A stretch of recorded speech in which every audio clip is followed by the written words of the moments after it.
కుంజుకో. నా పేరు కనకాంబరం సార్. కుంజుకో ఇక్కడ. చిత్ర దెబ్బకి కుంజుకో పారిపోయాడు సార్. మీకు నిజం చెప్పాలి సార్, చిత్ర ఇప్పుడు ఒకరిని చంపబోతుంది. తను ఎవరో కాదు, సంయుక్త తల్లి Shalini Devi. Oh my god. నాకు ఈ నిజం మేమందరం సంయుక్త ఇంటికి వెళ్ళిన రోజున తెలిసింది సార్.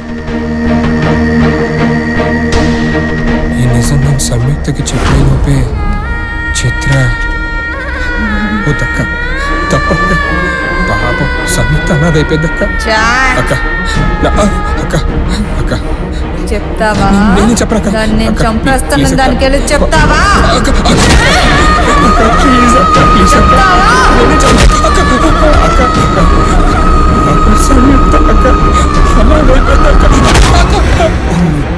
సంయుక్త కోసమైనా శాలిని దేవుని కాపాడండి సార్.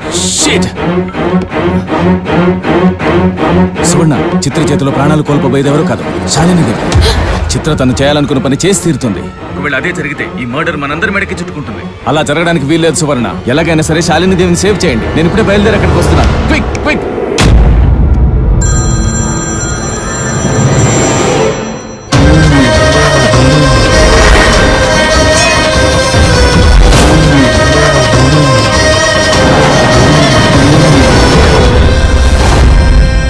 చిత్ర, నేను చెప్పిన ఇంపార్టెంట్ ప్లేస్ ఇదే. చూడు చిత్ర, అది నీ సమాధి. ఐ మీన్ నీకు కావలసిన రవివర్మ సమాధి. ఏం చిత్ర అలా మౌనంగా ఉండిపోయావు? కోరుకున్నది కళ్ళ ముందున్నా ఏం చెయ్యలేకపోతున్నాననే బాధ? అదే నువ్వు వెతుకుతున్న నా భర్త సమాధి నీ కళ్ళ ముందున్నా ఏమీ చెయ్యలేని పరిస్థితి కదా. సర్లే, నువ్వు ఇక్కడికి వచ్చింది న్యాయం కోసమా ప్రతీకారం కోసమా? రెంటికి తేడా. న్యాయం సమాజం మెచ్చుకునేది, ప్రతీకారం నీకు మాత్రమే తృప్తినిచ్చేది. నీకు కావాల్సిందేది? న్యాయమైన ప్రతీకారం. సర్లే వదిలే. రవివర్మ తల్లిదండ్రులు నీ కల్లోకొచ్చేవాళ్ళ? లేదు. రవివర్మ భార్యా పిల్లలు? లేదు. రవివర్మ చావుకి సాక్ష్యం అదే. రవివర్మకు చావు లేదు. నిజమే. నువ్వు చెప్పినట్లు నిజంగా నా భర్త చాలా గొప్పవాడు. ఎంత గొప్పవాడంటే తన్ని చంపిన భార్య కోసం మళ్లీ పుట్టి పగ తీర్చుకునేంత గొప్పవాడు. ఇంకా ఎంతసేపు నటిస్తావు రవివర్మ? నటించింది చాలు. నువ్వు నా భర్త మరుజన్మవని తెలుసు. నువ్వు నన్ను చంపడానికే వచ్చావని నువ్వు వచ్చిన రోజే తెలుసు.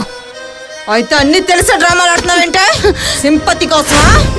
నువ్వెన్ని డ్రామాలు ఆడినా నిన్ను చంపకుండా వదలను. నీ మీద పగ తీర్చుకోవడం కోసం నా ప్రాణాలు పనంగా పెట్టాను. ఎన్ని బాధలు భరించుంటాను, ఎన్ని అవమానాలు సహించుంటాను. నిన్ను పట్టుకోవడం కోసం నన్ను నేను వదులుకున్నాను. నేను వేరని నాకు తెలుసు, కానీ ఆ వేరు పేరు రవివర్మని తెలుసుకోవడానికి నాకు 25 ఏళ్ళు పట్టిందే.